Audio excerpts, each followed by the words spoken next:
നമ്മുടെ സ്വന്തം അഞ്ജു ആണ്.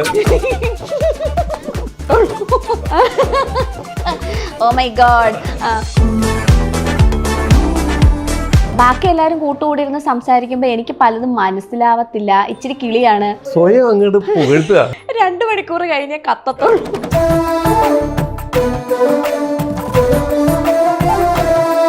ഞാൻ ഒരു സമയത്തേന് എന്ത് പാടിയാലും എനിക്ക് ചീത്ത കിട്ടുമായിരുന്നു. ആ രാത്രി മാഞ്ഞു പോയി ആ രക്തശോഭമായി ഇങ്ങനെ ഒരു പാട്ട് പാടി. അതിന് നല്ല ഡോസായിരുന്നു. അതിനിട്ട് ഉടുപ്പോലും എനിക്ക് ഓർമ്മയിട്ട്. അന്ന് ശരത് സാറിന്റെ മറ്റേ ഇങ്ങനെ കീറി ഒട്ടിച്ചായിരുന്നു. കീറി മുറിക്കാൻ വേണ്ടിയല്ല, അതിന്റെ ഒരു ഹമ്മിങ് ഉണ്ടായിരുന്നു. ഓർക്കുന്ന പോലും ഇല്ല. ആ ഹമ്മിങ് രണ്ടാമത് കേട്ട ഏക മനുഷ്യൻ നിങ്ങളായിരിക്കും. ഇവര് പറയുമ്പോ ഞാൻ ചിത്ര ചേച്ചി പറയാ, മോള് പാട്ട് തുടങ്ങിയപ്പോ ഞാൻ ശ്വാസം പിടിച്ചിരിക്കുകയായിരുന്നു. കഴിഞ്ഞപ്പോൾ എനിക്കൊരു ആശ്വാസമായിരുന്നു. ഞാനും ഡോറിനകത്ത് ഇറങ്ങിപ്പോയി. അത് ഇറങ്ങിയ കൈ മിഡിൽ ഫിംഗർ ആണ്. ഈ കൈ താഴത്തില്ല. എന്ത് ചെയ്ത അവസ്ഥ മനസ്സിലാവും. അപ്പൊ അത് ആൾക്കാരെ മൊത്തം കൈ നടുവിരൽ മൈക്കും പിടിച്ചോണ്ട് തെറി പറയണം.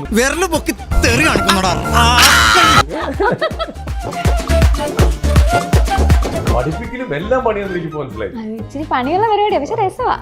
അതെ, വൺസ് യു ഇൻടു ഇറ്റ് നല്ലതാ.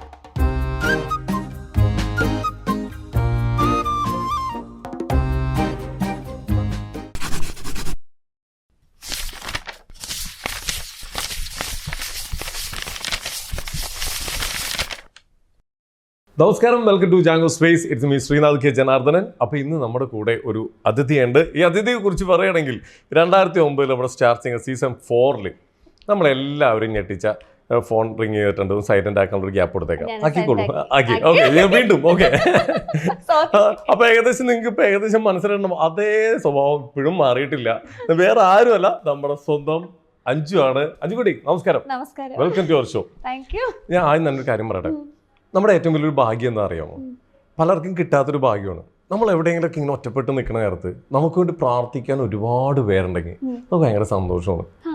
സ്റ്റാർ സിംഗർ സീസൺ 4 ഒരുപാട് പേരാണ് അഞ്ജുവിന് വേണ്ടി പ്രാർത്ഥിച്ചേക്കണേ, ലക്ഷക്കണേ.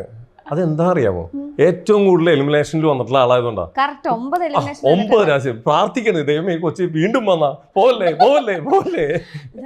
ഓഡിയൻസ് അങ്ങനെ ആയിരിക്കും പ്രാർത്ഥിക്കുന്നത്. ഞാൻ 9 പ്രാവശ്യം നിന്നപ്പോ ദൈവമേ എങ്ങനെയെങ്കിലും ഔട്ടായി കിട്ടണേ, എനിക്ക് നിൽക്കാൻ വയ്യ. കാരണം നാണക്കേടാണല്ലോ. 9 പ്രാവശ്യം എലിമിനേഷനിൽ എനിക്ക് തോന്നുന്നു റിയാലിറ്റി ഷോയുടെ ചരിത്രത്തിൽ ആദ്യമായിട്ടായിരിക്കും 9 പ്രാവശ്യം പറ്റിയത്. അത് 2009 എല്ലാ സാഹചര്യങ്ങളുടെ സമ്മർദ്ദം മൂലം പറ്റിപ്പോയി. എല്ലാവർക്കും വേണ്ടി അല്ലേ, സ്വയം അങ്ങ് എല്ലാവർക്കും അതെ. ഇല്ല, അത് ആ സമയത്ത് നമുക്ക് ഈ സ്റ്റേജിൽ കയറുമ്പോ പേടിയുണ്ടല്ലോ. പാട്ട് മര്യാദക്ക് പഠിച്ചിട്ടുണ്ടെങ്കിലും സ്റ്റേജിൽ കയറുമ്പോ ചിലപ്പോ പേടിച്ച് മൊത്തം തെറ്റിച്ച് കളയുന്ന ഒരു സ്വഭാവം ഉണ്ടായിരുന്നു എനിക്ക്. ടെൻഷൻ എപ്പോഴും ഒരു ഫേസിൽ ഇങ്ങനെ കാണാറ്. അന്ന് ഭയങ്കര ടെൻഷനായിരുന്നു. പക്ഷേ ഇപ്പൊ ടെൻഷനേ ഇല്ല. ഇപ്പൊ 100 പൊട്ടി പട്ടം പോലെയാണ്. ഫുൾ ഫ്രീ ആണ്, ഒന്നും നോക്കാനില്ല. എപ്പോഴും ചിരിച്ചോണ്ട് ഇങ്ങനെ എപ്പോഴും പറയാം. ആൾക്കാർ പറയുന്നത് അറിയാം, അഞ്ജുല്ലേ അന്ന് ആൾക്കാർക്ക് അഞ്ജു എന്ന് പറയുമ്പോൾ പെട്ടെന്ന് കണക്ട് ആവാൻ വേണ്ടിയിട്ട് മറ്റേ ചിരിച്ചോണ്ടിരിക്കുന്ന ഒരു പാവം കൊച്ച്, ഫുൾ ടൈം ചിരിയാണ്. കണ്ണാടി വെച്ച കുട്ടി. കുറെ ഇതുണ്ടായിരുന്നു നമുക്ക്, എന്താ പറയാ, കണ്ടുപിടിക്കാൻ കുറെ അടയാളങ്ങൾ ഉണ്ടായിരുന്നു. പഠിക്കാൻ എങ്ങനെയായിരുന്നു? പഠിക്കാൻ അത്യാവശ്യം പഠിക്കുമായിരുന്നു. ഒരു എബവ് ആവറേജ്, ഒരു 85-89 ആ കാറ്റഗറിയിലുള്ള ഒരാൾ.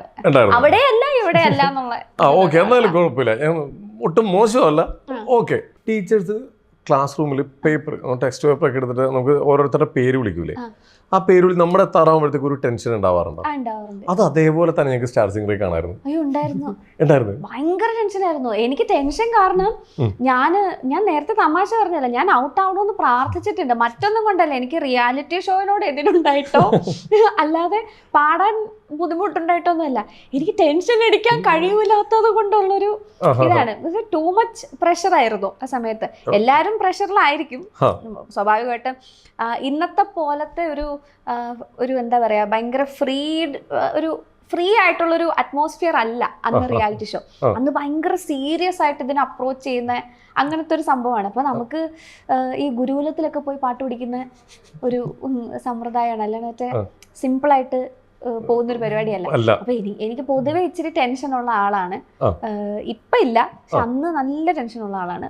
ഓക്കെ, അന്ന് ആ ടെൻഷനില് നമ്മളെ ഏറ്റവും കൂടുതൽ സപ്പോർട്ട് ചെയ്ത് അവിടെ ആരായിരുന്നു? അവിടെ എനിക്ക് നോക്കുവാണെങ്കിൽ MG സാറും ചിത്ര ചേച്ചിയായിരുന്നു. ഈ ജഡ്ജസ് അല്ലാതെ നമ്മുടെ ടീമിൽ ആരാണ് ഏറ്റവും കൂടുതൽ സപ്പോർട്ട് ചെയ്തത്? ടീമില് ഞാൻ നീ വന്നത് എനിക്കൊരു കൂട്ടായി പറഞ്ഞതാരാ? അങ്ങനെ ഒരാളില്ലായിരുന്നു എനിക്ക്. ഞാൻ തന്നെയായിരുന്നു, എല്ലാം ഞാൻ തന്നെയായിരുന്നു. ഞാൻ ഇച്ചിരി വെളിച്ചം കണ്ട കോഴിയെ പോലെ നടക്കുന്ന ഒരാളായിരുന്നു. എക്സാമ്പിൾ വെളിച്ചം കണ്ട കോഴിയെ പോലെ നല്ല പത്രം അടിപൊളി. എനിക്ക് ഞാൻ ഇച്ചിരി ഷൈ പേഴ്സൺ ആയിരുന്നു അന്ത സമയത്ത്. ഇപ്പോഴും സോഷ്യൽ ആങ്സൈറ്റി എനിക്കുണ്ട്. ഇപ്പൊ ഒരു തീരെ പരിചയമില്ലാത്തൊരു ഗ്രൂപ്പിൽ എന്നെ കൊണ്ട് ഇടുവാണെങ്കിൽ ഇപ്പൊ ഒരു മാസമായിട്ട് അവരെ പരിചയപ്പെട്ടാലും ഞാൻ ഇങ്ങനെ ഇരിക്കും ചിലപ്പോ. അങ്ങനത്തെ ഒരു സ്വഭാവം എനിക്കുണ്ട്. എന്റെ കാറ്റഗറി ആൾക്കാരുടെ അടുത്ത് ഞാൻ ഭയങ്കര ക്യാമറയിലൂടും പ്രശ്നമില്ല, ഒരു വിഷയമില്ല, സ്റ്റേജിലും പ്രശ്നമില്ല. എത്ര ലക്ഷം ആൾക്കാരാണെങ്കിലും അത് വിഷയമേ എനർജി കൂടത്തേ ഉള്ളൂ. പക്ഷെ ഒരു സ്മോൾ ടോക്ക് നടത്താൻ ഒക്കെ പറഞ്ഞാൽ ഇച്ചിരി ബുദ്ധിമുട്ടാണ്. അന്നും ഇതേ പ്രശ്നമുണ്ട്. അപ്പൊ ബാക്കി എല്ലാവരും കൂട്ടുകൂടിയിരുന്ന് സംസാരിക്കുമ്പോ എനിക്ക് പലതും മനസ്സിലാവത്തില്ല. ഇച്ചിരി കിളിയാണ് പലതും. ഒരു 2 മണിക്കൂർ കഴിഞ്ഞ് കത്തത്തോളൂ സാധനങ്ങളൊക്കെ. അപ്പൊ സ്വാഭാവികമായിട്ട് ആൾക്കാർ കൂട്ടത്തില്ല. അവര് തെറ്റ് ഇപ്പൊ നമ്മുടെ അവിടെ വായിക്കുന്ന അനൂപേട്ടനൊക്കെ ആണെങ്കിലും ഇവരൊക്കെ ചിലപ്പോ നമ്മൾ പ്രാക്ടീസ് ചെയ്യാനായിട്ട് ഇത് എങ്ങനെയാ നടക്കുന്നത് വെച്ചാൽ, റിയാലിറ്റി ഷോ മൊത്തത്തിൽ ഒരു 10 ദിവസത്തെ പരിപാടിയാണ് ഇതിന്റെ സ്കെഡ്യൂൾ എന്ന് പറയുന്നത്. 5 ദിവസം പ്രാക്ടീസ്, 5 ദിവസം ഷൂട്ടിന് വേണ്ടിയിട്ടുള്ള ദിവസങ്ങൾ. അങ്ങനെ ഇപ്പൊ 5 ദിവസത്തെ പ്രാക്ടീസിനകത്ത് ഡാൻസ് പ്രാക്ടീസ് ഉണ്ട്, യോഗയുണ്ട്, മെഡിറ്റേഷൻ ഉണ്ട്, പാട്ട് പ്രാക്ടീസ് ഉണ്ട്, വോയിസ് ടെക്നിക്സ് പഠിപ്പിക്കുന്ന ടീച്ചേഴ്സ് വരും. അപ്പോൾ നമ്മുടെ കീബോർഡ് വായിക്കുന്ന അനൂപേട്ടനൊക്കെ ഉണ്ട്. മൂപ്പരും സുധേന്ദു ചേട്ടൻ എന്നൊക്കെ പറയും, ഗിറ്റാർ വായിക്കുന്ന ചേട്ടനൊക്കെ അവർ ഭയങ്കര കോമഡിയാണ്. ഇപ്പൊ അവര് പറയുന്ന കോമഡിയൊക്കെ എനിക്ക് മനസ്സിലാവും ഇവരുടെ കൂടെ പോകുമ്പോൾ.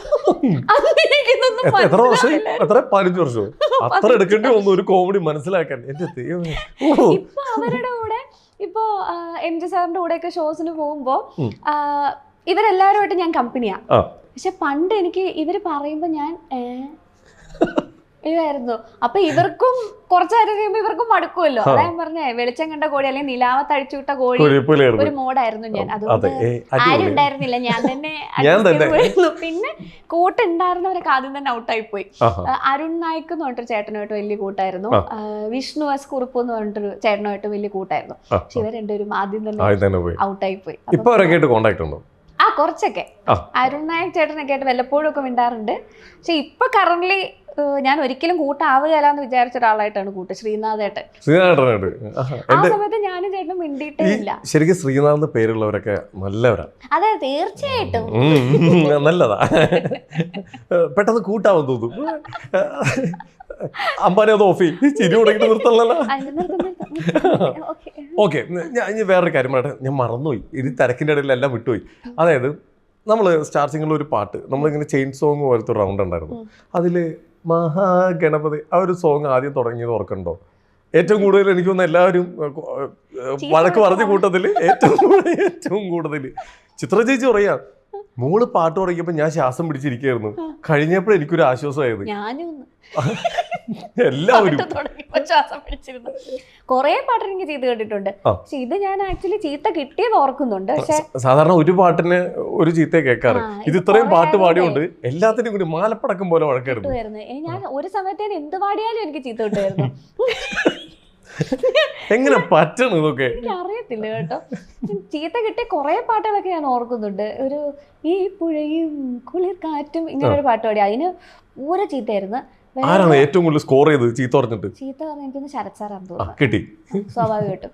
പിന്നെ വേറൊരു ഇതുപോലെ തന്നെ ഒരു പാട്ട് പാടിയിട്ട് പിന്നെ ആ രാത്രി മാഞ്ഞു പോയി ആ രക്തശോഭമായി ഇങ്ങനെ ഒരു പാട്ട് പാടി. അതിന് നല്ല ഡോസായിരുന്നു. അതിന് ഇട്ട ഉടുപ്പ് വരെ എനിക്ക് ഓർമ്മയുണ്ട്. ആ ഒരു സമയത്ത് ഇട്ട ആ സന്ദർഭത്തിൽ ഇട്ട ഉടുപ്പ് വരെ എന്തോ ഒരു കുഴപ്പമുണ്ട്. ആ പാട്ട് വെച്ച് പാടി വരുമ്പോ എങ്ങനെയോ ഒരു ആ രാത്രി മാഞ്ഞു വന്ന് ഇച്ചിരി നീളമുള്ള ഒരു ഭാഗം വരും. അതെന്ത് ചെയ്താൽ എനിക്ക് പ്രാക്ടീസിനും വരുന്നുണ്ടായിരുന്നില്ല. അങ്ങനത്തെ ഒരു ബോധമില്ലായ്മയുടെ പ്രശ്നമാണെന്ന് തോന്നുന്നു. അന്ന് ശരത് സാറിന്റെ എന്ന് മറ്റേ ഇങ്ങനെ കീറി ഒട്ടിച്ചായിരുന്നു ശരത് സാറ്. പിന്നെ ചില സമയത്ത് നമ്മൾ ആവശ്യമില്ലാതെ ജഡ്ജസിന്റെ പാട്ട് എടുത്തുകൊണ്ട് പോയി പാടുന്നൊരു വൃത്തികെട്ട പരിപാടിയില്ലേ, ഒരു ആവശ്യമില്ല. എങ്ങോട്ടും പോകണ്ട, ജഡ്ജസ് റൗണ്ട് എന്ന് പറഞ്ഞാൽ എടുത്താൽ മതി ഇല്ലേ. ഇത് മാലയം എന്ന് പറഞ്ഞ പാട്ട് അത് ആക്ച്വലി എനിക്ക് വലിയ കുഴപ്പമില്ലാതെ പോയൊരു റൗണ്ടായിരുന്നു. അതിന് വലിയ ചീത്തയൊന്നും കിട്ടിയിട്ടില്ല. പിന്നെ ചീത്ത കിട്ടിയത് നമ്മുടെ ജോബി ചേട്ടനുമായിട്ടൊരു ഡ്യുവറ്റ് പാടി. അത് ശരത് സാറിന്റെ ഒരു പാട്ടാണ് പാടിയത്. ഏതായിരുന്നു ആ പാട്ട്? അന്ന് ജോബിക്ക് മേടിച്ചു കൊടുത്തായിരുന്നു? ഇല്ല, ജോബി ചേട്ടൻ നല്ല കൃത്യമായിട്ട് എനിക്ക് തന്നെ കിട്ടി എല്ലാം കറക്റ്റ് ആയിട്ട്. എന്നെ ട്രോളാൻ ആരുടെ ആവശ്യമില്ല, പുറത്തുനിന്ന് ഒരാളുടെ ആവശ്യമില്ല, കൃത്യമായിട്ട്. പക്ഷെ അത് കിട്ടിയത് കൊണ്ട് ഉള്ളൊരു ഗുണം എന്താന്ന് വെച്ചാ, അന്ന് ഇവരെന്നെ ഇത് ചീത്ത പറയാതെ ഇത് ഏതിലെങ്കിലും ഇപ്പൊ രണ്ട് രീതിയിൽ നമുക്ക് ചീത്ത പറയാലോ. ഇപ്പൊ എന്റെ വോക്കൽ ട്രെയിനർ ഒക്കെ എപ്പോഴും പറയുന്ന കാര്യമുണ്ട്, ചീത്ത പറയുന്നത് നന്നാവാൻ ഓപ്ഷൻ ഉള്ളവരെ ആയിരിക്കും ചീത്ത പറയാന്ന്. ഇല്ലെങ്കിൽ അങ്ങ് വിട്ടുകളെ, നന്നാവില്ല ഇത് പൊക്കോട്ടെ എന്നോർത്ത് വിട്ടുകളെ. അപ്പൊ ചീത്ത കിട്ടി ഒന്ന് തൊലിക്കെട്ടി വെച്ചു ഭയങ്കരമായിട്ട്. എന്ത് സംഭവിച്ചാലും ശരി, ഒരു കുലുക്കില്ല എന്നുള്ള സാധനം വന്നു. അതുകൊണ്ട് സ്റ്റേജിൽ കയറാൻ ഒരു ടെൻഷനും ഇല്ലാണ്ട്. രണ്ടാമത് എവിടാണ് കുഴപ്പം എന്ന് കണ്ടുപിടിച്ച്, കാര്യം അന്നത്തെ സമയത്ത് ഇത് അക്സെപ്റ്റ് ചെയ്യാൻ ഇത്തിരി ബുദ്ധിമുട്ടായിരുന്നു. ചെറുതാണ്. അപ്പൊ എന്ത് പാട്ട് പാടിയാലും ഉടനെ കുറ്റമാണല്ലോ പറയുന്നത്, ഇങ്ങനായിരുന്നു ചിന്തിക്കുന്നത് ഉള്ളില്. പുറത്ത് മറ്റേ ഇങ്ങനെ നിൽക്കുമായിരുന്നു, അതല്ലേ ഓപ്ഷൻ ഉള്ളൂ. പക്ഷെ പിന്നീട് ഇത് കേട്ട് നോക്കിയപ്പോഴാണ് ഇതിന്റെ ഒരു തകരാറ് എനിക്ക് മനസ്സിലായത്. അപ്പൊ അതോടുകൂടി കറക്റ്റ് ചെയ്യാനുള്ള ഒരു ശ്രമം. നല്ലൊരു സ്കൂളിലാണ് പോയി പെട്ടത് അല്ലേ? അവിടുന്ന് കിട്ടിയേക്കുന്ന ഓരോ പാടും എത്രയും വലിയ വലിയ. ചിത്ര ചേച്ചിയൊക്കെ പറഞ്ഞിരിക്കുന്ന കുറെ കാര്യങ്ങൾ ഞാൻ കറക്റ്റ് ചെയ്തിട്ടുണ്ട്. എനിക്ക് ഭയങ്കര ഗ്രേറ്റ്ഫുൾ ആണ്. അന്ന് അവരെ ചീത്ത വിളിച്ചതിൽ ആരാ തിരുത്തി തന്നെ നോക്കി. ചിത്ര ചേച്ചി ഡയറക്റ്റ് നമ്മുടെ മുമ്പിൽ ഇരുന്ന് അതൊക്കെ. അത് പറഞ്ഞപ്പോഴാ തളിരിട്ട കിനാക്കള് പാടിയതിനൊരിക്കൽ എന്നെ കീറി ഒട്ടിച്ചിരുന്നു. ഇപ്പൊ കേൾക്കാൻ പോകുന്ന ആ പാട്ടാണ്, രണ്ടുപേരും പാടിക്കേ. തളിരിട്ട കിനാക്കൾ തൻ താമരമാല വാങ്ങാൻ വിളിച്ചിട്ടും വരുന്നില്ല വിരുന്നുകാരൻ, എൻ്റെ വിരുന്നുകാരൻ. ഇതിനെന്തിനായിരുന്നു ചീത്തേട്ടത്? അന്ന് ഇത് ജാനകമ്മ പാടിയിരിക്കുന്നത്. അപ്പൊ അതിന് ഓരോ കുനിപ്പുകൾക്കും അതിൻ്റെതായിട്ടുള്ള ഒരു രീതിയുണ്ട് പാടുന്നതിന്. അപ്പോൾ ചേച്ചി ഞാനിത് പ്രാക്ടീസ് ചെയ്യുന്നത് എവിടെന്നോ കേട്ടിട്ട്, ഈ മേക്കപ്പ് റൂമിൽ പ്രാക്ടീസ് ചെയ്യുന്നത് കേട്ടിട്ട് ചേച്ചി എന്നെ ചേച്ചിയുടെ മുറിയിലേക്ക് വിളിച്ചിട്ട് പറഞ്ഞു, മോളെ ഇങ്ങനെ പാടിയ ഇത് മൊത്തം തെറ്റാ, മര്യാദയ്ക്ക് പാടിക്കോന്ന് പറഞ്ഞു. പക്ഷെ പിന്നെ ആകെ 1/4 മണിക്കൂറേ ഉള്ളൂ സ്റ്റേജിൽ കയറാൻ. അതിലത്തെ എന്ത് കറക്ഷൻ വരാനാണ്. അപ്പൊ പഠിച്ചത് തന്നെ പാടി കിട്ടി. പക്ഷെ പിന്നീട് അറ്റ് എ ലേറ്റർ പീരീഡ് ഞാൻ ഇരുന്ന് പാട്ട് പഠിച്ച് അത്യാവശ്യം ഒന്നൊരു മെനയാക്കി എടുത്തു, ക്ലിയർ ആക്കി എടുത്തു. സമാധാനം. എന്തായാലും കൊള്ളാം. ശരിക്കും നമ്മൾ നന്നായിട്ട് പഠിക്കാൻ വേണ്ടി ആ ഒരു സ്കൂളിൽ പോയി പെട്ടാൽ മതിയല്ലേ, എല്ലാം പഠിക്കും. എക്സാക്ട്ലി. നമ്മുടെ ഇത് ഓരോ പ്രാവശ്യം കിട്ടിയിട്ട് ഇറങ്ങി വരുമ്പോ പാരന്റ്സ് എങ്ങനെയാണ് പറഞ്ഞത്, എന്താ പറഞ്ഞിരുന്നത്? അവര് എങ്ങനെ നിനക്കിത് പറ്റണം എന്ന് ചോദിച്ചു? അയ്യോ അങ്ങനെ ഇല്ല കേട്ടോ. അവരെപ്പോഴും ഇപ്പൊ അന്നത്തെ സമയത്തൊരു SMS അയക്കുന്ന പരിപാടി ഉണ്ടല്ലോ. അപ്പൊ അവരെങ്ങനെയാന്ന് വെച്ചാൽ അവർക്ക് അവരുടെ മോൾ എങ്ങനെയെങ്കിലും കയറി പോണം എന്നുള്ള ഇതേ ഉള്ളൂ. അപ്പൊ അവരെ എല്ലാവരെ കൊണ്ട് വോട്ട് ചെയ്യിപ്പിക്കുക. ഇതിനകത്തൊക്കെ എത്ര സത്യം ഉണ്ടെന്നൊന്നും എനിക്ക് അറിയത്തില്ല. പക്ഷെ അവര് മാക്സിമം ആൾക്കാരെ കൊണ്ട് വോട്ട് ചെയ്യിപ്പിക്കുക, എങ്ങനെയെങ്കിലും മോളെ കയറ്റിക്കൊണ്ട് പോവുക, ഇതാണ്. അപ്പോൾ ഇപ്പൊ എന്താ പറയാ, പള്ളിയിൽ കൊണ്ടുപോയി പ്രാർത്ഥിപ്പിക്കുക, ഇങ്ങനത്തെ പരിപാടികളൊക്കെ അവര് നല്ലോണം പണിയെടുത്തിട്ടുണ്ട്. എന്നെക്കാട്ടി കൂടുതൽ പണിയെടുത്തിരിക്കുന്നത് ഞാൻ 0 ആയിരുന്നു PR-ല്. ഈ ചിരിച്ചിട്ട് മറ്റേ പാടുന്ന പരിപാടി അല്ലാതെ വേറൊന്നും ഞാൻ ചെയ്തിട്ടില്ല. ബാക്കിംഗ് മൊത്തം ചെയ്ത് അവരൊരിക്കലും എന്നെ ഞാൻ പാടി ഒരു പാട്ട് കുറ്റം പറയുന്നതോ അല്ല അവരിത്ര കഷ്ടപ്പെട്ടതാണെന്ന് കരുതിയിട്ട് ഒരിക്കലും. അതൊക്കെ നീ നോക്കിക്കോ, ഞങ്ങളുടെ പണി ഞങ്ങൾ ഇവിടെ ചെയ്യും, നിന്റെ ഭാഗം അവിടെ ക്ലിയർ ചെയ്തോളൂ. ഞാൻ നേരത്തെ പറഞ്ഞത് ആ ഒരു ചെയിൻ സോങ്ങിന്റെ കാര്യം പറഞ്ഞു വന്നത്, അതിന്റെ ഒരു ഹമ്മിങ് ഉണ്ടായിരുന്നു മഹാഗണപതിയുടെ, ഓർക്കണ്ടോ? ഇല്ല, നല്ലൊരു ഹമ്മ. എനിക്ക് അതിലെ ഹമ്മിങ് ഭയങ്കര ഇഷ്ടമായിരുന്നു. ഞാൻ വീണ്ടും റിപ്പീറ്റ് ചെയ്ത് ഞാൻ ഇതിനു വേണ്ടി ഒന്നും കൂടെ ഒന്ന് മൊത്തം നോക്കിയപ്പോൾ എനിക്ക് ഹമ്മിങ് ഭയങ്കര ഇഷ്ടമായി. ഹമ്മിങ് രണ്ടാമത് കേട്ട ഏക മനുഷ്യൻ നിങ്ങളായിരിക്കും. ഞാൻ കേട്ടിട്ടില്ല കേട്ടോ. എനിക്ക് പൊതുവെ ഇത് കാണാൻ ഭയങ്കര ബുദ്ധിമുട്ടാ. ഞാൻ പാടിയ സാധനം തിരിച്ചു കേൾക്കാൻ എനിക്ക് ഇച്ചിരി അതുണ്ടോ? അത് ശരിക്കുണ്ട്. നമ്മൾ ചെയ്തേക്കുന്ന ഒരു വർക്ക് കുറെ ആൾക്കാർ കൂടിയിരിക്കുമ്പോ അവരിങ്ങനെ കാണുമ്പോ അത് ഇച്ചിരി ബുദ്ധിമുട്ടാ. ഇപ്പൊ നമ്മളെല്ലാം റെസ്റ്റോറന്റിലൊക്കെ ചെല്ലുമ്പോ നമ്മൾ ഐഡന്റിഫൈ ചെയ്ത ഉടനെ ഇവര് നമ്മുടെ പാട്ടിടുമല്ലോ. അതെനിക്ക് ഭയങ്കര വേണ്ടായിരുന്നു. ഇപ്പൊ ചേട്ടനൊരു കുഞ്ഞുണ്ടായിട്ടുണ്ട്. അപ്പൊ കുഞ്ഞിനെ കളിപ്പിക്കാൻ വേണ്ടിട്ട് ഞാൻ ഒരു ആവശ്യമില്ലാണ്ട് കുറെ ലല്ലബൈസ് ചെയ്തു വെച്ചിട്ടുണ്ട് കവേഴ്സ് ആയിട്ട്. അപ്പൊ കൊച്ചിനെ കളിപ്പിക്കാനും ഈ പാട്ടുണ്ട്. ഞാൻ പിന്നെ വീട്ടിൽ ചെന്നാലും പുറത്തിറങ്ങിയാലും. ശരിക്കും ഇപ്പൊ ഇത്തിരി മുമ്പ് പറഞ്ഞില്ലേ, നമുക്കിപ്പോ ഏത് സ്റ്റേജിൽ പോയാലും നമുക്കിപ്പോ പിടിച്ചിരിക്കാനുള്ള തൊലിക്കെട്ടിട്ടിരുന്നു. എവിടെയെങ്കിലും സ്റ്റേജിൽ ചമ്മിട്ടുണ്ടോ എപ്പോഴെങ്കിലും എന്തെങ്കിലും കാര്യത്തിന്? പിന്നെ ചമ്മാതിരിക്കത്തൊന്നുമില്ല. ചമ്മിട്ടൊക്കെ ഉണ്ട്. ഏറ്റവും നല്ല രീതിയിൽ ചമ്മിത് എവിടെയായിരുന്നു? വീണിട്ടുണ്ട് സ്റ്റേജിൽ. അപ്പൊ അത് നല്ലൊരു ചമ്മലാണല്ലോ. ഇത്ര ഓഡിയൻസ് ഇരിക്കുന്ന ഓഡിയൻസിന്റെ അതിനകത്ത് ഭാഗ്യത്തിനത് ആരും റെക്കോർഡ് ചെയ്തൊന്നും ഇട്ടില്ല, അതുകൊണ്ട് രക്ഷപ്പെട്ടു. മിസ്സായി. അത് നല്ല വലിയ ഹീലിന്റെ പുറത്തുനിന്നാ വീണത്. അപ്പൊ അത് ഒരു വലിയ സ്റ്റൂളിന്റെ പുറത്തുനിന്ന് വീണെന്നൊക്കെ പറഞ്ഞോട്ട് വലിയ ഹീലിന്റെ പുറത്ത് പോലെയായിരുന്നു. എന്നിട്ട് ശരിക്കും അടിച്ചു തട്ടി ഇങ്ങനെ നടുതല്ലിയാ വീണത്. പക്ഷെ നമ്മൾ എഴുന്നേറ്റ് ബാക്കി പണി ചെയ്തു. അപ്പൊ എന്തായിരുന്നു? ഓഡിയൻസിൽ ക്ലാപ്പ് ആയിരുന്നു, ഒച്ചയായിരുന്നു, എന്തായിരുന്നു? ചിരിക്കുമായിരുന്നു ആൾക്കാർ എല്ലാവരും. With comedy show. അത് പിന്നെ ഒരിക്കൽ എന്റെ ഒരു കൈ ഇറങ്ങിപ്പോയി. ഒരു പുറത്തൊരു സ്ഥലത്ത് വെച്ചിട്ടാ, മസ്കറ്റിലോ ഖത്തറിലോ എങ്ങാണ്ട് വെച്ചിട്ടാ ഡോറിനകത്ത് ഇറങ്ങിപ്പോയി. അത് ഇറങ്ങിയ കൈ മിഡിൽ ഫിംഗർ ആയിരുന്നു. അപ്പൊ ഞാൻ കൈ, എനിക്ക് റൈറ്റ് ഹാൻഡിലാണ് ഞാൻ എപ്പോഴും മൈക്ക് പിടിക്കുക. എനിക്ക് ലെഫ്റ്റ് ഹാൻഡ് ഇച്ചിരി കംഫർട്ടബിൾ അല്ല മൈക്ക് പിടിക്കാനായിട്ട്. അപ്പൊ ഈ കൈ താഴത്തില്ല. എന്ത് ചെയ്ത അവസ്ഥ മനസ്സിലാവും. മുദ്ര ശ്രദ്ധിക്കണം, മുദ്ര. അപ്പൊ അത് ആൾക്കാരെ മൊത്തം കൈ നടുവിൽ അവള് മൈക്കും പിടിച്ചോണ്ട് തെറി പറയണെന്ന് ഇതായിരുന്നു. അത് കൃത്യമായിട്ട് അതില് ഈ വിരലില് ഇത് കെട്ടി വെച്ചിട്ടുണ്ട്. അപ്പൊ അത് കൃത്യമായിട്ട് തെളിഞ്ഞു കാണാം. ഭാഗ്യത്തിന് ഖത്തറിലോ മസ്കറ്റിലോ അങ്ങനെ എന്തോ ജയിലിലിടാൻ വേറെ എങ്ങോട്ടും പോകണ്ട. സത്യം ജസ്റ്റ് മിസ്സായിരുന്നു.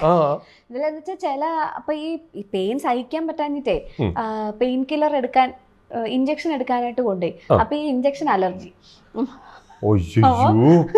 ഇടിവെട്ടിന്റെ നിലയിൽ പറയുന്ന അവസ്ഥയായിരുന്നു. ഒന്നും ചെയ്യാനില്ല. ഭയങ്കര പെയിനാണ്. പക്ഷെ ഈ മിഥുൻ ചേട്ടൻ ഇല്ലേ, നമ്മുടെ ആങ്കർ മിഥുൻ ചേട്ടനാണ്. അപ്പൊ ഇത് വേണമെങ്കിൽ ആൾക്കാർ ശ്രദ്ധിക്കാണ്ട് പോയേനേരിക്കും. ചിലപ്പോ അതങ്ങ് ആ കുട്ടിയുടെ സ്റ്റൈലാന്നല്ലോ വിചാരിച്ചു പോയത്. ഇങ്ങനെ ഞാൻ ചെന്നപ്പോ തന്നെ ഇതങ്ങ് അനൗൺസ് ചെയ്തു, വിളിച്ചപ്പോ തന്നെ ഇത് അനൗൺസ് ചെയ്തു. അഞ്ജു കൈ ഇങ്ങനെ പൊക്കിക്കൊണ്ടാണ് വരുന്നത്, നിങ്ങൾ ആരെയും മോശം ചെയ്യുന്നതല്ല, അഞ്ജുവിന്റെ കൈ ഇങ്ങനെ ഇറങ്ങിയത് കൊണ്ടാണ് തെറ്റിദ്ധരിക്കരുത് കൊടുത്ത്. അടിപൊളി മിഥുൻ ചേട്ടാ, ഇടയ്ക്ക് ഇതുപോലത്തെ ഓരോ പണിയൊക്കെ തരും. അങ്ങനെ കുറെ സാധനം ഉണ്ടായിട്ടുണ്ട്. പിന്നെ ആ പാട്ട് തെറ്റിച്ചിട്ട് ലിറിക്സ് സ്വന്തമായിട്ട് പാടുന്നൊക്കെ അതിലൊന്നും ഏതോ എവിടെ ഒരു കഥയിൽ എങ്ങോട്ടും ആരും PPU ആ രീതിയിൽ ട്രാക്ക് പിടിച്ചങ്ങ് പോയത്. അത് ആ പാട്ട് ഇപ്പോഴും ഉണ്ട്. ആ പാട്ടിന്റെ പേരെന്തായിരുന്നു? സമയത്ത് ഭയങ്കര ഹിറ്റായിരുന്നല്ലോ ദൈവമേ. അത് പേര് മീനാകുമാരി ആ പാട്ടായിരുന്നു. അന്ത സമയത്ത് അത് ഭയങ്കര ഹിറ്റാ. അലേഗ്ര ഈ പാട്ടൊക്കെ ഹിറ്റായി നിൽക്കുന്ന സമയം, മേ ബി ലൈക്ക് ഒരു 14 years ബാക്ക് സമയമാണ്. അപ്പോൾ പള്ളിയുടെ പേരൊക്കെ ഞാൻ ഓർക്കുന്നുണ്ട്. ചെങ്ങളം പള്ളിയിലാണ്, പൊൻകുന്നം ഭാഗത്ത് ചെങ്ങളം എന്ന് പറഞ്ഞൊരു പള്ളി. അവിടെ ജോത്സ്ന ചേച്ചി ഉണ്ട്, ഞാനും ഉണ്ട്. ഞങ്ങൾ രണ്ടുപേരുമാണെന്ന് ലീഡ് ചെയ്യുന്നത്. അന്ന് ഗാനമേളയാണ്, ബാൻഡ് ലൈനും ഒന്നും ഇല്ല, പ്രോപ്പർ ഗാനമേളയാണ് നടക്കുന്നത്. അപ്പോൾ ഗാനമേളയുടെ ഇടയ്ക്ക് വെച്ചിട്ട് ഈ പാട്ടിനൊരു അനുപല്ലവിയോ ചരണോ എന്തോ കഴിയുമ്പോൾ ഒരു 4 ബാർ ഗ്യാപ്പ് വരും. അതായത് ഒന്നും കേൾക്കില്ല. ആ കറക്റ്റ് സമയത്ത് ഏതോ ചേട്ടൻ പീപ്പി അടിച്ചു.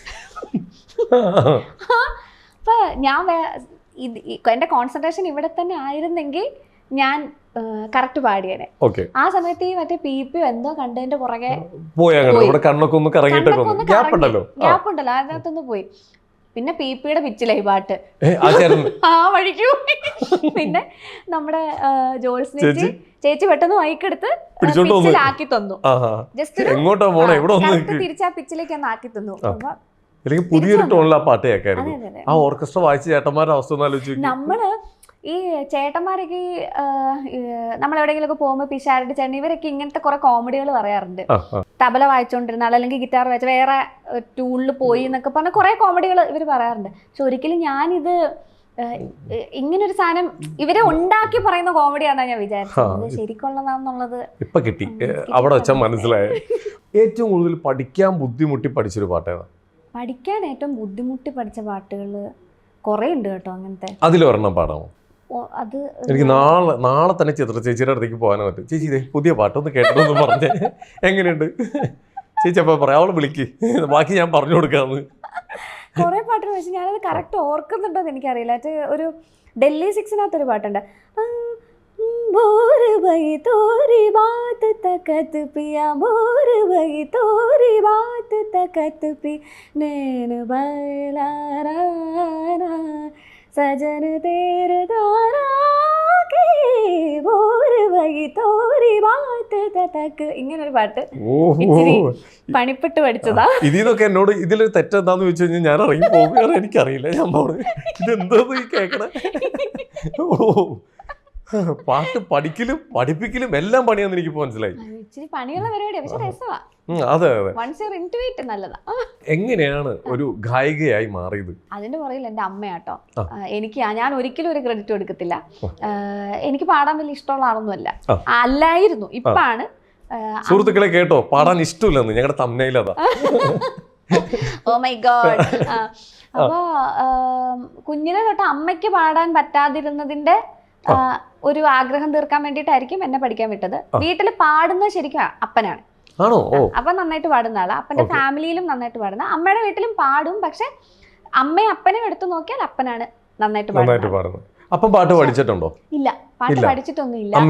അമ്മയും പഠിച്ചിട്ടില്ല. അവർക്ക് ഭയങ്കര സങ്കടമുള്ള കാര്യമാണ് അമ്മയ്ക്ക് പാട്ട് പഠിക്കാൻ പറ്റിയില്ല എന്നുള്ളത്. അപ്പൊ അമ്മയുടെയൊക്കെ ആ ഏജില് സമ്മതിക്കത്തില്ലായിരുന്നു വീട്ടിൽ നിന്ന്. പാട്ട് പാടാൻ പോകുന്നതൊക്കെ ഭയങ്കര മോശം സംഭവം, ഡാൻസ് കളിക്കാൻ പോകുന്നതൊക്കെ ഭയങ്കര മോശം, അങ്ങനത്തെ ഒരു കാലഘട്ടത്തിൽ നിന്നാണ് അമ്മയൊക്കെ വന്നത്. അപ്പൊ അന്ന് നമ്മൾ എടുത്തു നോക്കിയാൽ അറിയാം, വളരെ കുറച്ച് ഫീമെയിൽ സിംഗേഴ്സേ ഉള്ളൂ. അപ്പൊ അതുകൊണ്ട് പുള്ളിക്കാരിക്ക് പഠിക്കാൻ പറ്റിയിട്ടില്ല. ഹാർമോണിയം പഠിക്കണം എന്ന് ആഗ്രഹം ഉണ്ടായിരുന്നു, ഒന്നും പറ്റിയിട്ടില്ല. അങ്ങനെ ഒരു ഇതായിരുന്നു. അപ്പൊ അത് തീർക്കാൻ വേണ്ടിയിട്ടായിരിക്കും ഞാൻ പാട്ട് പഠിക്കുന്നു പാടൂന്ന് കണ്ടപ്പോ അപ്പൊ തന്നെ പഠിക്കാനായിട്ട്. 4.5 വയസ്സില് പാട്ട് പാടൂന്ന് കണ്ടുപിടിച്ചു. അതും കണ്ടുപിടിച്ചത് ചേട്ടനെ പഠിപ്പിക്കാൻ ഒരു മാഷ് വീട്ടിൽ വന്നു. അവിടെ വീട്ടിലിങ്ങനെ ഒരു ഊഞ്ഞാലുണ്ട്, ഇങ്ങനെ ഒരു നാടി പോവാവുന്നത്. അപ്പൊ അതിന്റെ ഫ്രണ്ടിൽ ഇരുന്നിട്ട് ചേട്ടനെ പാട്ട് പഠിപ്പിക്കും. അപ്പൊ ഞാൻ അല്ലെങ്കിൽ ചമ്രം പടിഞ്ഞിരുന്ന് ഇങ്ങനെ ഇത് ആടിക്കൊണ്ടിരിക്കും, ഇങ്ങനെ അപ്പൊ ഏതോ ഒരു ദിവസം സാറ് പാടിയപ്പോ ചേട്ടൻ റിപ്പീറ്റ് ചെയ്തില്ല, ഞാനത് റിപ്പീറ്റ് ചെയ്തു. റിപ്പീറ്റ് ചെയ്തപ്പോ സാറിന് മനസ്സിലായി ഞാൻ പാടും എന്നുള്ളത്. അപ്പൊ സാറ് അമ്മേനെ വിളിച്ചു പറഞ്ഞു, ഇത് ചേട്ടനല്ല പാടുക, കുട്ടി പാടും, അപ്പൊ കുട്ടീനെ ഇരുത്താൻ പറഞ്ഞു. അപ്പൊ എനിക്കാണെങ്കിൽ ഇത് ഞാൻ പ്രതീക്ഷിക്കാതെ വന്നൊരു സാധനമാണ്. ചേട്ടൻ ഇഷ്ടപ്പെട്ട് പഠിക്കാൻ പോയതാണ്, ഞാനതങ്ങനെ പോയതല്ല. അപ്പൊ എന്നെ പിടിച്ചെങ്കിൽ ഇരുത്തി. പിന്നെ മത്സരങ്ങൾക്കുള്ള സാധനങ്ങൾ പഠിപ്പിക്കാൻ തുടങ്ങി. ബേസിക് സംഭവമൊക്കെ പഠിപ്പിച്ചു. അത് കഴിഞ്ഞ് കഴിഞ്ഞപ്പോ മത്സരങ്ങൾക്ക് വിടാൻ തുടങ്ങി കഴിഞ്ഞപ്പോ എല്ലായിടത്തുനിന്നും ഫസ്റ്റ് മേടിക്കാൻ തുടങ്ങി. അപ്പൊ സ്കൂളുകാർക്കും ആണ്. അപ്പൊ എല്ലാ മത്സരങ്ങൾക്കും ഇവിടെ എല്ലാ ആഴ്ചയും മത്സരമാണ്. KCSL, DCL, സബ് ജില്ല, ജില്ല, ഇങ്ങനെ പോയിക്കൊണ്ടിരിക്കും മത്സരങ്ങൾ. അപ്പൊ അങ്ങനെ പോയി. അപ്പോഴും എനിക്ക് വലിയ താല്പര്യമൊന്നുമില്ല. പഠിക്കുന്നു, പോകുന്നു. ഈ സമ്മാനം കിട്ടുന്നത് ഒരു ഹൈലൈറ്റ് സാധനമാണല്ലോ. അപ്പൊ നമുക്കൊരു ചെറിയൊരു വെയിറ്റേജ് കിട്ടും സ്കൂളില്. അത് നമ്മൾ എല്ലാവരും എൻജോയ് ചെയ്യും. അപ്പൊ അത് എൻജോയ് ചെയ്തിട്ടുണ്ട് ഡെഫിനറ്റ്ലി. അപ്പൊ അത് കഴിഞ്ഞു റിയാലിറ്റി ഷോയില് വീട്ടിൽ മുന്തിയിട്ടാണ് പോയത്. ഒരു വളരെ ലേറ്റർ പീരീഡിലാണ് ഞാൻ പാട്ടിലേക്ക് ഞാനായിട്ട് ഇറങ്ങിയത്. എനിക്കൊരു 25-24 ആ സമയത്തായിരിക്കും എനിക്കൊരു ശ്വാസമുട്ടലിന്റെ പ്രശ്നം വന്നു. അപ്പൊ എനിക്ക് ഓൾമോസ്റ്റ് ഒരു കൊല്ലം എനിക്ക് പാടാൻ ഇച്ചിരി ബുദ്ധിമുട്ടായിരുന്നു. ആ ബുദ്ധിമുട്ട് വന്നപ്പോഴാണ് നമ്മളെ കണ്ണുള്ളപ്പോൾ കണ്ണിന്റെ വില തിരിച്ചറിയില്ല എന്ന് പറയില്ലേ. അപ്പൊ അതിനുശേഷമാണ് ഓക്കെ ഫൈൻ, ഞാൻ ഇനി ഇത് പ്രോപ്പറായിട്ട് പഠിക്കണം, ദിസ് ഇസ് മൈ പാഷൻ എന്നുള്ളത് റിയലൈസ് ചെയ്യുന്നത് അവിടെ വെച്ചിട്ടാണ്. അവിടെ നിന്ന് പിന്നെ പ്രോപ്പറായിട്ട് പാട്ട് പഠിക്കാൻ തുടങ്ങി. അവിടെ നിന്നാണ് എല്ലാം മാറിയത്. സിംഗിങ് സ്റ്റൈല് വരെ മാറിയത് അവിടെ നിന്നാണ്. ഇവിടെ വന്നിരിക്കുന്ന ആളിലേക്കുള്ള ഒരു തുടക്കം അവിടെ നിന്നായിരുന്നു. അടിപൊളി. ഈ അതുപോലെ തന്നെ നമുക്ക് ആദ്യമായിട്ട് കിട്ടിയൊരു സമ്മാനം, കിട്ടിയ വേദി ഓർമ്മയുണ്ടോ? ഏതാ? 1ാം ക്ലാസ്സിൽ പഠിക്കുമ്പോ. ഏത് കാലത്ത് തുടങ്ങിയാന്ന് നോക്കി. 1ാം ക്ലാസ്സിൽ പഠിക്കുമ്പോ ആ പാട്ടും ഞാൻ ഓർക്കുന്നുണ്ട്. ഒരു ലളിതഗാനത്തിന് മത്സരത്തിന് വിട്ടത്. അപ്പൊ എനിക്ക് അമ്മേനെ കാണണം പാടുമ്പോ. ഇച്ചിരി പേടിക്കാരി അന്നും. അപ്പൊ അന്ന് ആദ്യം പാടാൻ കയറ്റി വിട്ടിട്ട് തിരിച്ചിറങ്ങി പോന്നു. പാടിയില്ല. പേടിച്ചിട്ട് നമുക്ക് ധൈര്യം കൂടുതലാണല്ലോ. ഇറങ്ങി പോന്നു.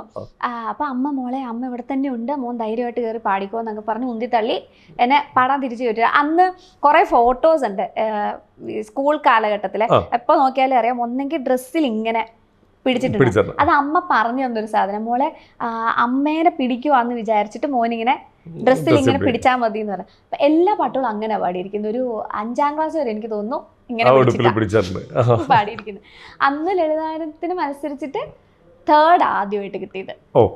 LP സെക്ഷനിലാണ് മത്സരിച്ചത്. അപ്പോൾ എനിക്കൊരു 4ാം ക്ലാസ് വരെയുള്ള ചേച്ചിമാരുണ്ട് മത്സരിക്കാൻ. 1ാം ക്ലാസ്സിൽ പഠിക്കുന്ന ഞാൻ ഒരു 3rd മേടിച്ചു. ഒരു കണിക്കൊന്ന പൂത്തിട്ടും വിഷു പക്ഷി ചിലച്ചിട്ടും കണ്ണിനു പൂ കണിയേകാൻ വന്നില്ലല്ലോ വന്നില്ലല്ലോ കണ്ണിനു പൂ കണിയേകാൻ. ഇങ്ങനൊരു ഇത് 1ാം ക്ലാസ്സിൽ പഠിക്കുമ്പോൾ പാടി. ആദ്യം പാടി. ഞാൻ വിചാരിച്ച പോലെ കണ്ണാതുമ്പി പോരാമോ, അതൊക്കെ എനിക്കും പാടിയത്. പ്രോപ്പർ ലളിതഗാനം തന്നെയാ. ലളിതഗാന മത്സരത്തിന് ലളിതഗാനം. അപ്പൊ അത് ആണ് ആദ്യം പാടിയത്. അതൊരു വലിയൊരു മെമ്മറി തന്നെയല്ലേ? യെസ്, അത് വല്ലാത്തൊരു ഓർമ്മ. എനിക്ക് ആ ക്ലാസ് റൂമും അമ്മ ഇട്ട ഡ്രസ്സും ഒക്കെ എനിക്ക് ഓർമ്മയുണ്ട്. ഈ ചില പ്രത്യേക സാഹചര്യങ്ങളിൽ ഓരോ നേരത്തെ ഇട്ട ഡ്രസ്സ് മറക്കുന്നില്ല. ഏറ്റവും കൂടുതൽ വഴക്ക് കിട്ടിയ ടൈമിൽ അല്ലെ പ്രൈസ് കിട്ടിയ ടൈമിൽ ആ ഒരു വിശ്വാസം ഉണ്ടോ? ഈ ഡ്രസ്സ് ഇട്ട് കഴിഞ്ഞ് കഴിഞ്ഞാൽ ഉണ്ടോ?